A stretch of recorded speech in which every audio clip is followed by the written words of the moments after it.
17h45 sur l'antenne de Grand Lille TV, soyez les bienvenus, nous sommes le vendredi 27 décembre.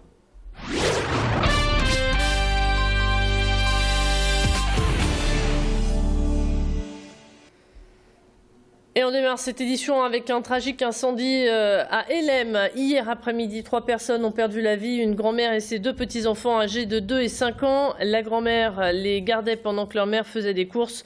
En revenant, cette dernière a découvert le drame qui s'y déroulait. Elle a sorti les corps sans vie de ses enfants. Les pompiers n'ont rien pu faire pour les ranimer. Les victimes ont été intoxiquées par les fumées. Le feu serait parti du canapé et ne s'est pas propagé. Il pourrait s'agir d'un problème d'origine électrique, mais rien n'a été confirmé pour le moment. Les parents en état de choc ont été transportés à l'hôpital.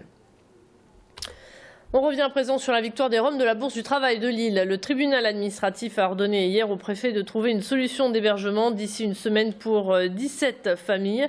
Le tribunal a toutefois rejeté la demande de 4 personnes qui ne remplissaient pas les critères pour prétendre à un hébergement d'urgence. Une décision qui intervient après qu'une vingtaine de familles ait saisi le tribunal administratif de Lille pour contraindre le préfet à faire respecter les libertés fondamentales. La semaine dernière, la préfecture avait proposé une solution d'hébergement pour 50 Roms, mais l'a retirée 2 jours plus tard, alors que les syndicats l'avaient accepté tout en refusant d'expulser les familles restantes. Cette victoire redonne le sourire à toutes ces familles et de l'espoir pour les autres qui attendent toujours une solution. On écoute Olivier Pierrat du syndicat Solidaire. C'était une grande victoire puisque enfin, malgré le fait qu'on ait répété sans arrêt, sans cesse, qu'il y avait manifestement une atteinte grave à une liberté fondamentale, que le préfet et que l'État avaient des obligations vis-à-vis des personnes en détresse, nous n'avons fait que répéter pendant 2 mois. Enfin, un tribunal fait valoir cette obligation et oblige donc l'État, le préfet, l'État et le ministère de l'Intérieur à exécuter son ordonnance qui est très claire, c'est-à-dire à trouver une solution d'hébergement dans les 7 jours et de venir justifier de toute mesure prise devant le tribunal. Une nouvelle audience est tenue aujourd'hui pour 3 nouvelles familles et le juge a de nouveau ordonné au préfet de trouver un hébergement d'urgence. On prend la direction de Tourcoing pour une belle exposition et surtout une invitation au voyage. L'association Les Amis de Tourcoing vous propose comme tous les ans de découvrir différentes crèches au sein même de l'église Saint-Christophe. Inaugurée lundi par Monseigneur Ulrich, elles viennent des 4 coins de France. Vous pouvez y découvrir la crèche provençale, tout comme la traditionnelle crèche du Petit Quinquin du Nord.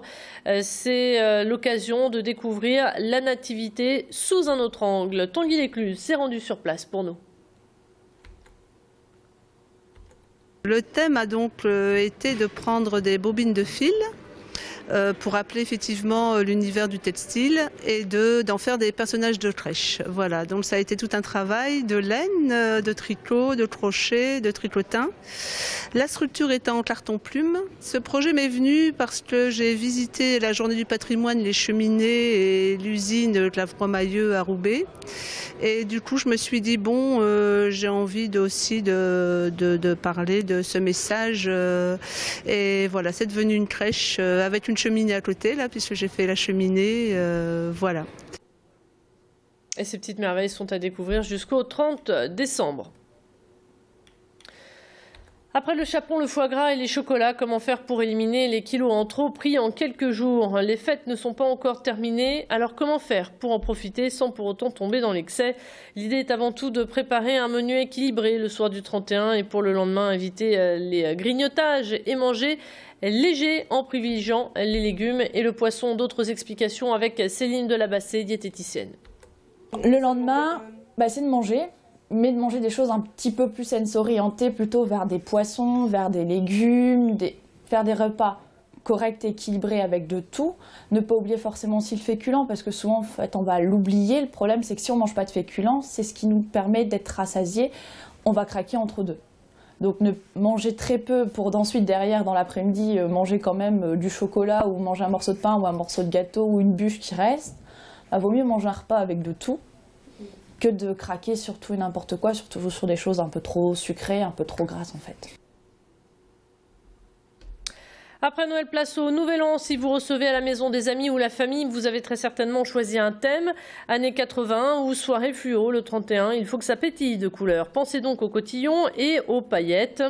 Pour décorer votre table avec un esprit de fête, pensez au chemin de table, au confetti. Pour minimiser vos efforts, le lendemain, privilégiez les assiettes en plastique. Prenez à présent quelques notes. Voici comment plier vos serviettes en forme de fleurs. Adélaïde Bollard s'est rendue pour nous dans un magasin spécialisé dans les fêtes. Vous prenez 2 serviettes que vous dépliez une seule fois. Vous allez les mettre l'une dans l'autre, dans le même sens, avec toutes les ouvertures du même côté. Vous allez faire votre pliage en diagonale. C'est très rapide et très facile.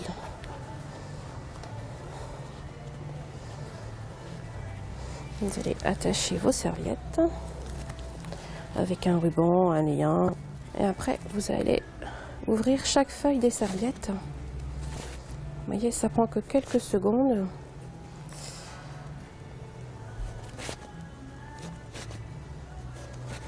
Et voilà, ça vous fait un joli pliage que vous pouvez mettre à l'intérieur de l'assiette présentée sur la table.